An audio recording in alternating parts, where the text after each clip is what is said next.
C'est l'un des faits divers les plus médiatisés et les plus controversés du pays. Une énigme judiciaire qui dure depuis plus de 30 ans et dans laquelle, encore aujourd'hui, de nombreux doutes persistent. Omar Haddad est-il l'assassin de Ghislaine Marchal? Toujours pas de réponse à la cour d'assises des Alpes-Maritimes. Toujours à Nice, c'est une formidable bataille d'experts autour d'une faute d'orthographe qui va dominer à partir de demain le procès d'Omar Haddad, ce jardinier marocain de 31 ans. Autre procès, autre affaire très mystérieuse, c'est le procès d'Omar Haddad à Nice. Est-il, oui ou non, l'assassin de Ghislaine Marchal? Cette affaire, c'est celle d'un jardinier accusé du meurtre de sa patronne, Ghislaine Marchal, en 1991. L'histoire d'une mystérieuse inscription tracée en lettres de sang « Omar m'a tué ». Alors, que s'est-il passé le 23 juin 1991? Qui est ce jardinier Omar Haddad et est-il réellement coupable de ce meurtre sordide? Aujourd'hui, je vais vous raconter l'énigmatique affaire Omar m'a tué.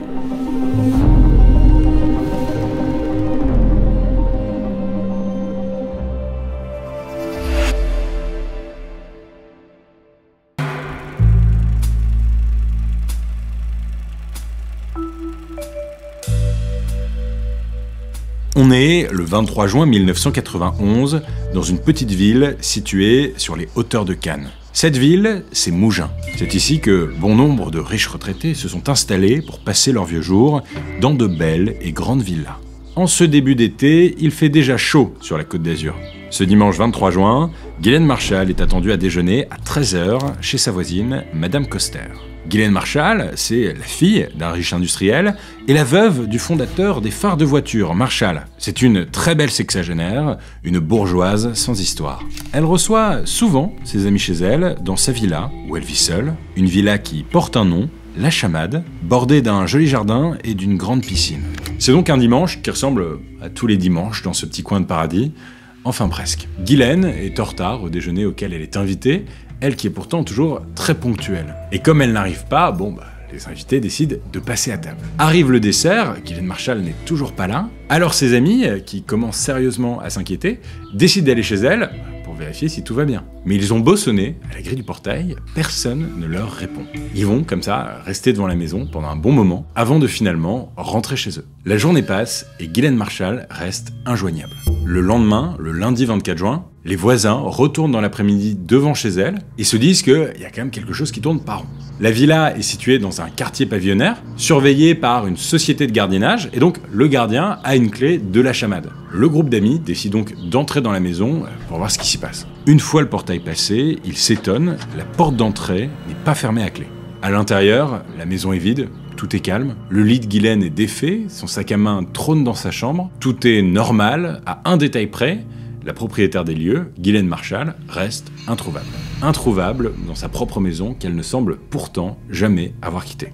Vers 18h30, le petit groupe se décide enfin à appeler les gendarmes, qui arrivent sur place quelques minutes plus tard. Les gendarmes ne constatent aucune effraction, aucun vol, mis à part quelques billets manquants dans le sac de la propriétaire. Ils font le tour de la villa et dehors, ils tombent sur une petite barrière fermant un escalier qui mène à la cave. Les enquêteurs essaient d'ouvrir la porte, mais celle-ci est bloquée. Bloquée de l'intérieur. Pendant près de 20 minutes, ils forcent, triturent la serrure, jusqu'à ce qu'enfin la porte cède.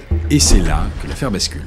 Derrière la porte de la cave, bloquée par un lit pliant et une barre métallique, les gendarmes tombent nez à nez avec un corps ensanglanté. Ghislaine Marchal, 65 ans, en peignoir de bain, gît dans une mare de sang. Face contre terre, elle est à peine reconnaissable. La victime semble avoir été frappée et poignardée.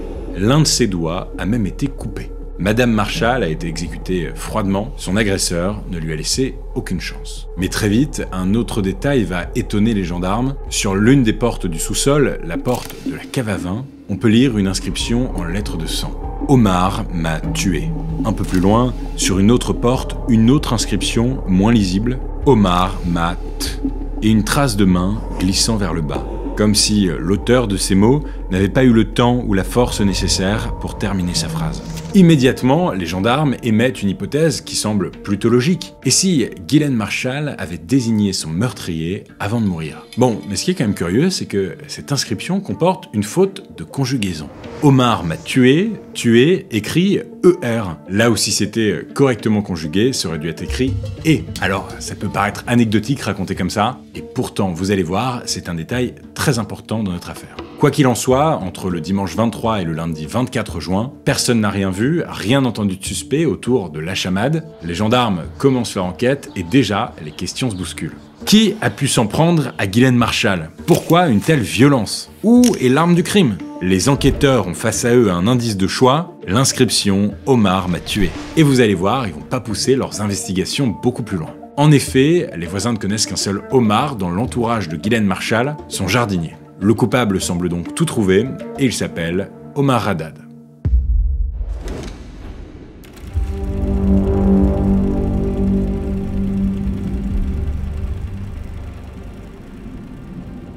En cet été 1991, Omar Haddad est un jeune Marocain. Il a 29 ans et a grandi avec ses 5 frères et sœurs dans le petit village de Beni Oulichek, au nord du Maroc. C'est le seul de sa famille à ne pas aller à l'école. Il ne sait ni lire ni écrire. Et ce qui lui plaît, c'est de travailler dans les champs avec sa mère. À 23 ans, en 1984, il rejoint son père, en France, qui travaille déjà comme jardinier pour de riches propriétaires de mougins. Omar est un homme discret, poli et travailleur, qui se fait rapidement sa propre clientèle. Sur les hauteurs de Cannes, il s'occupe du jardin de Francine Pascal, une riche septuagénaire qui lui présente ensuite sa voisine, une certaine Ghislaine Marchal. Le jeune jardinier partage sa vie avec Latifa, qu'il a rencontrée en France en 1987. Ensemble, ils ont 2 fils, Karim et Youssef. La petite famille s'est installée à Toulon et vit grâce au maigre salaire d'Omar. Lui passe ses semaines dans un petit appartement du Canet, à quelques kilomètres de Mougins. C'est donc cet homme qui semble désigné par l'inscription sur le mur que les enquêteurs vont avoir dans le viseur. Le mardi 25 juin 1991, Omar ne travaille pas. Il profite en famille du soleil sur la terrasse de leur appartement toulonnais quand il entend tambouriner à la porte. Une équipe de gendarmes entre brusquement chez les Haddad et embarque Omar sans trop d'explications. Ils ont tapé à la porte. Ma belle-sœur a ouvert la porte. Comme vous dites, j'attendais ce que M. Omar Haddad est là. J'attendais mon nom, j'ai présenté. Il m'a dit ce que tu vas aller avec nous. J'ai dit oui, mais pourquoi? Ça restait comme ça, pourquoi? Après il m'a dit non, on ne sait pas. Les gendarmes en sont convaincus, Omar Haddad est l'assassin de sa patronne. Et il compte bien faire avouer le crime à ce coupable idéal. Le jeune jardinier est placé en garde à vue sans rien comprendre et sans qu'on lui explique ce qu'il fait là. Les gendarmes lui montrent alors la photo du corps de Ghislaine Marchal, puis l'accusent du meurtre. Omar parle mal français et ne comprend rien à ce qui lui arrive. Pendant toute sa garde à vue, 24 heures au total, les gendarmes le poussent à bout. Malgré ses difficultés apparentes en français, les gendarmes refusent qu'il soit aidé d'un avocat ou d'un interprète. Omar Haddad ne peut ni manger, ni dormir, mais il reste debout, calme et ni en bloc, il n'a tué personne. Il faut dire que, à part cette inscription, Omar m'a tué, les enquêteurs n'ont pas grand-chose. Seul mobile apparent, les billets volés dans le sac de la victime, environ 2000 francs, ce qui représente à peu près 300 € aujourd'hui. Alors on tente de faire des liens. Omar Haddad ne roule pas sur l'or, et puis il aime les jeux d'argent. Mais face aux enquêteurs, le jardinier affirme qu'il adorait sa patronne, Madame Marchal. Elle l'avait beaucoup aidé, Latifa et lui, quand ils s'étaient installés dans le sud. Elle le faisait travailler et avait même hébergé le jeune couple chez elle pendant quelques semaines. Omar la considérait presque comme une mère. Et puis, le jardinier le clame haut et fort, de toute façon, il a un alibi. Le dimanche 23 juin, jour présumé du crime, Omar travaillait chez la voisine de Ghislaine Marchal, Francine Pascal, qui habite à une centaine de mètres de la chamade. Il prend sa pause à midi, rentre chez lui en mobilette, passe à la boulangerie et croise même plusieurs voisins. Il déjeune chez lui, fume une cigarette et repart travailler. À 12h51, il passe un coup de téléphone à sa famille depuis une cabine téléphonique, puis reprend son travail chez Francine Pascal, qui confirme que le jardinier a passé toute la journée chez elle. Je suis à peu près sûre que c'est pas possible que ce soit lui, étant donné qu'il travaillait toute la journée chez moi ce jour-là, et que je ne l'ai pas vu partir un seul instant. Je n'étais pas derrière lui tout le temps, mais et que c'était un grand travailleur et un garçon honnête, gentil, doux et surtout travailleur, qui avait Il vivait pour sa petite famille, et voilà. Le problème, c'est que personne d'autre que Francine Pascal ne confirme l'alibi d'Omar Haddad, la boulangère ne se souvient pas vraiment l'avoir vu, et aucun des voisins de Haddad n'affirme l'avoir croisé. En fait, le seul truc vérifié dans son histoire, c'est l'appel à sa famille à 12h51 depuis la cabine téléphonique, qui a été confirmé ensuite par France Télécom. D'après les médecins légistes, Ghislaine Marchal aurait été tuée le dimanche 23 juin entre midi et 14h, ce qui veut dire qu'entre le moment où Omar quitte son travail à midi et le moment où il passe son appel téléphonique à 12h51, il aurait tout à fait eu le temps de tuer Ghislaine Marchal. Mais il n'y a aucune preuve matérielle contre lui, aucune trace de sang n'est retrouvée sur ses habits ou sur ses chaussures, il n'y a aucune trace d'herbe ou de terre dans la cave, alors qu'Omar a passé la matinée du dimanche à tondre la pelouse chez la voisine. Et puis à l'époque, on a encore du mal à exploiter correctement les traces d'ADN, impossible donc de dire formellement qu'Omar se trouvait dans cette cave à ce moment-là. L'enquête semble bien mal engagée. Et ce qui va rien arranger, c'est qu'une semaine seulement après avoir été autopsié, le corps de Ghislaine Marchal est rendu à la famille et selon ses souhaits, incinéré. Le corps disparu rend donc toute future analyse impossible, ce qui semble, il faut dire, assez incompréhensible dans une telle affaire criminelle. Mais pour les gendarmes, peu importe, le message en lettres de sang leur suffit pour inculper Omar Haddad pour homicide volontaire. Le 27 juin 1991, le jardinier est envoyé à la maison d'arrêt de Grasse dans l'attente de son procès. Omar passe 2 ans en détention provisoire et en 1993, l'enquête est bouclée. Assez rapide pour une affaire criminelle aussi mystérieuse. En une après-midi, sans même qu'il puisse réellement se défendre, la vie du jeune jardinier a basculé. Et pour Omar, vous allez voir, c'est que le début des emmerdes.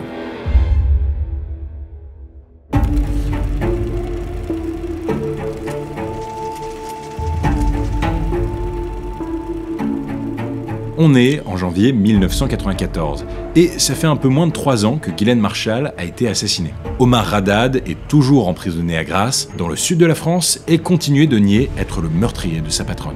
Mais le temps du procès est arrivé. Le 24 janvier 1994, à la cour d'assises des Alpes-Maritimes, à Nice, la salle est pleine. Les bancs de la presse sont complets. Il faut dire que cette affaire fait la une de tous les journaux nationaux. Ce qui intéresse le grand public, c'est pas simplement le mystère qui entoure ce meurtre, c'est aussi le fait que 2 mondes s'affrontent. D'un côté celui de la bourgeoisie française, de l'autre celui d'un jardinier, illettré, immigré et marocain. Le fait divers, au fond, est presque devenu une affaire politique du pays. Sur le banc des accusés, Omar Haddad apparaît amaigri et fatigué par 3 années de détention. Du côté des parties civiles, le fils unique de Ghislaine Marchal, Christian Veilleux, et la sœur de la victime, Claire de Grandruth. D'un côté comme de l'autre, tous veulent que justice leur soit rendue. Le procès s'ouvre. Pour le représenter, Omar Haddad a choisi un avocat célèbre, Maître Jacques Vergès, connu pour avoir défendu Klaus Barbie, responsable de la Gestapo de Lyon pendant la Seconde Guerre mondiale. La famille de Ghislaine Marchal, elle, a choisi un avocat tout aussi reconnu, Maître Henri Leclerc, président de la Ligue des droits de l'homme. La ligne de défense de Maître Vergès est claire, Omar Haddad est victime du racisme ambiant des années 90. Selon lui, les gendarmes ont bâclé leur enquête, le coupable était désigné d'avance, ils ont foncé, tête baissée. Ils n'ont pas retrouvé l'arme du crime, pas fouillé dans la vie de Ghislaine, et même pas vérifié tous les alibis des proches de la victime. L'avocat de la défense souligne les nombreux doutes qui entourent le crime. D'abord, les médecins légistes ont daté la mort de Ghislaine Marchal au lundi 24 juin. Si elle a bien été tuée ce jour-là, Omar Haddad ne peut pas être le meurtrier. Il se trouvait à plus de 100 km de Mougins, dans son appartement à Toulon, avec sa famille. Mais pendant l'enquête, les médecins légistes sont revenus sur cette date, ils se seraient trompés. Ghislaine Marchal aurait en fait été tuée la veille, le dimanche 23 juin, alors à quelle date faut-il se fier? Et puis, il y a le point central, l'éléphant dans la pièce de cette affaire, les lettres de sang. 7 jours après le début du procès, les portes de la cave sont présentées à la salle. Omar, toujours souriant quand il aperçoit au fond de la salle son père. Quant à la défense, elle a subi une rupture il y a 3 jours. Des divergences dans l'attitude à adopter ont poussé les 2 avocats présents depuis le début à quitter le dossier. Seul reste donc Maître Vergès et Maître Pétillot. À la vue de ces portes, la salle se fige. L'émotion est palpable. Il faut se mettre dans le contexte, c'est hyper impressionnant. Sur ces portes, ce sont peut-être les derniers mots de la victime. Mais ces lettres, est-ce bien Ghislaine Marchal qui les a tracées? Déjà, ça voudrait dire qu'elle a eu assez de force avant de mourir pour désigner son meurtrier avec son propre sang. C'est possible, mais pour l'avocat d'Omar Haddad, c'est peu probable. Et puis, il y a cette faute de conjugaison. Une femme aussi éduquée que Ghislaine Marchal, qui en plus était fan de mots croisés, aurait-elle pu vraiment commettre une faute de conjugaison aussi énorme? Omar m'a tué ER, pour la défense, c'est trop gros. La Cour fait même appel à des experts graphologues, mais ils ont beau étudier minutieusement les 10 lettres de sang qui composent la phrase, impossible d'affirmer avec certitude qu'il s'agit bien de l'écriture de Ghislaine Marchal.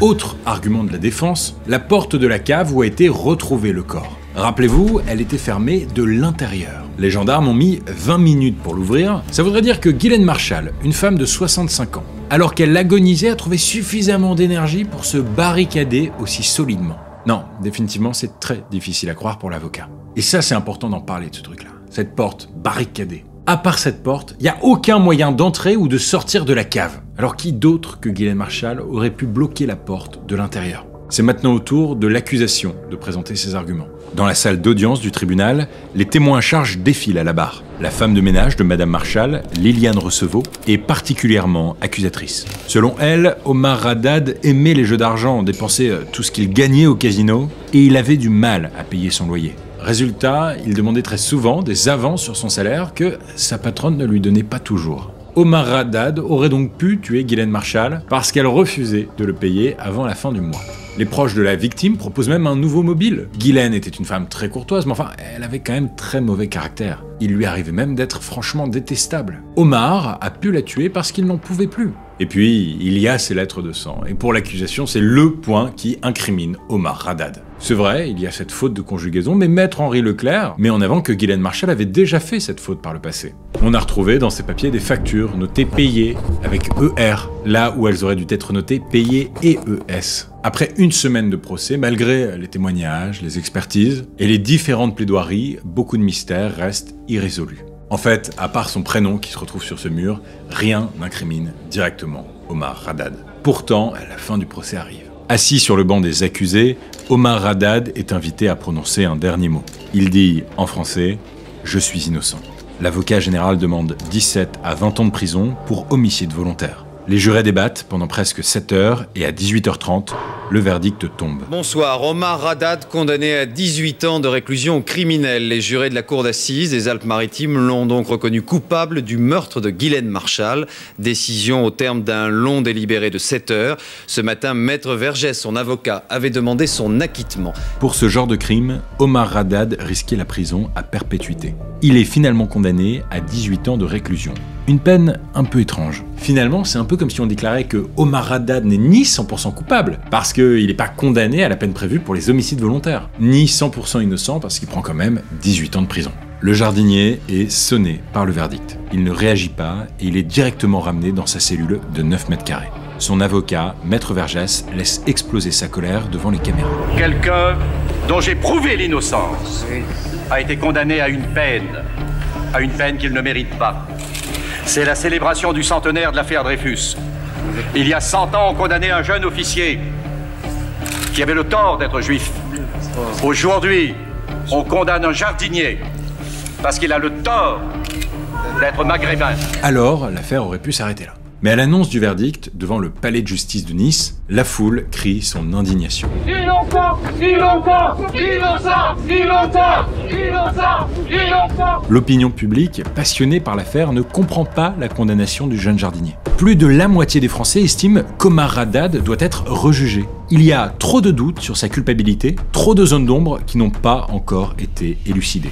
Mais la justice a parlé. Omar Haddad, lui, est anéanti. 18 années de prison l'attendent et il ne compte pas se laisser faire.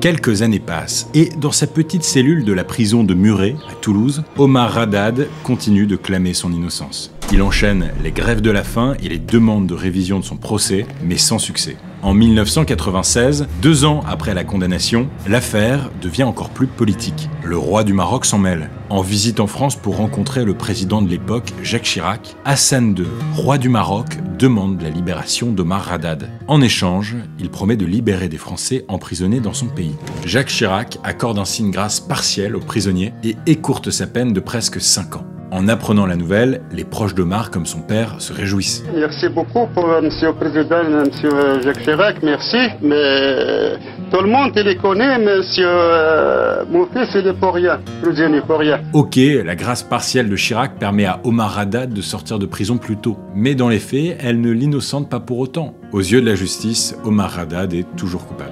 Grâce au jeu des remises de peine, le 4 septembre 1998, Omar Haddad retrouve sa liberté après avoir passé plus de 7 ans derrière les barreaux. Je suis très content, je suis libre aujourd'hui, mais je ne suis pas très content avec des états de prison pour rien.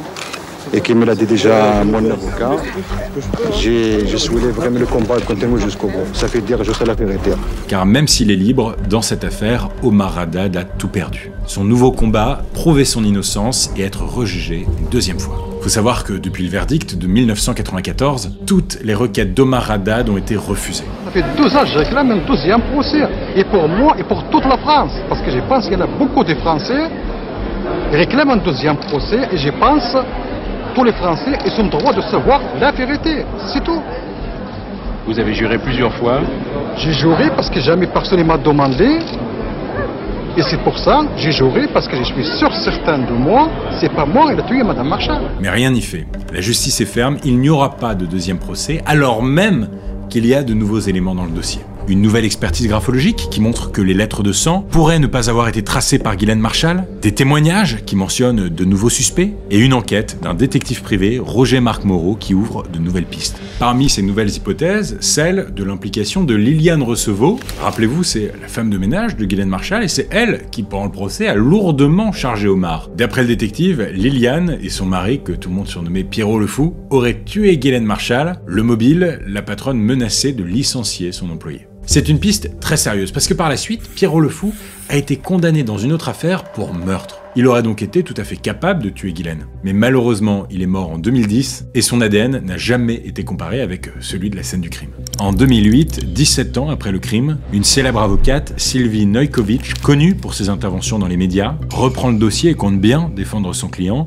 jusqu'à ce qu'il soit réhabilité. Il faut savoir que Omar Haddad, c'est l'une des affaires les plus dramatiques du XXe siècle, une des plus grandes erreurs judiciaires du XXe siècle. Je me bats pour lui depuis 2008.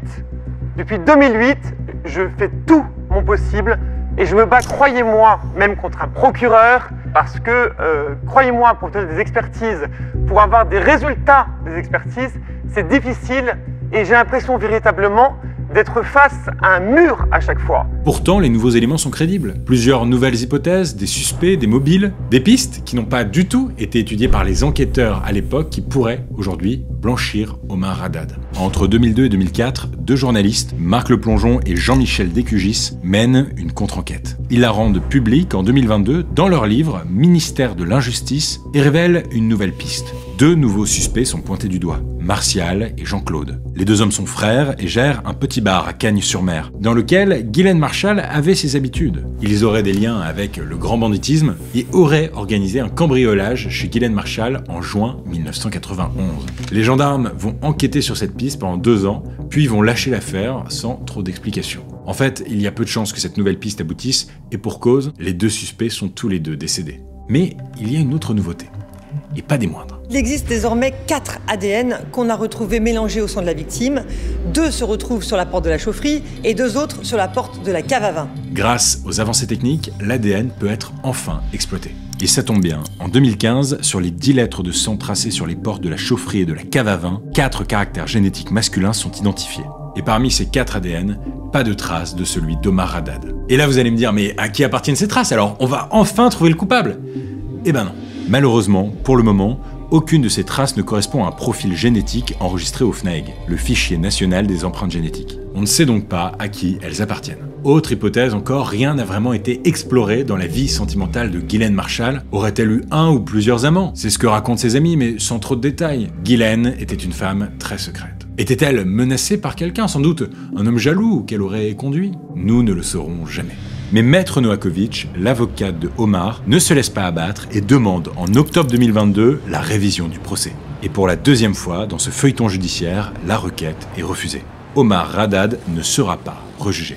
Malgré beaucoup de mystères qui entourent encore aujourd'hui cette affaire, aux yeux de la justice, Omar Haddad reste encore le seul et l'unique meurtrier de Ghislaine Marchal. Mais son combat pour espérer pouvoir prouver son innocence, lui, continue. L'affaire Omar Haddad, c'est l'histoire d'un jeune Marocain de 29 ans, à la vie banale, empêtré dans l'une des affaires les plus médiatisées de ces 30 dernières années. C'est l'histoire de plusieurs décennies de doutes, de débats et de combats pour que la vérité éclate au grand jour. L'histoire d'une affaire judiciaire qui a secoué l'opinion publique jusqu'aux plus hautes sphères du pouvoir, une affaire dans laquelle l'identité du coupable reste encore incertaine. C'était l'énigmatique affaire Omar m'a tué.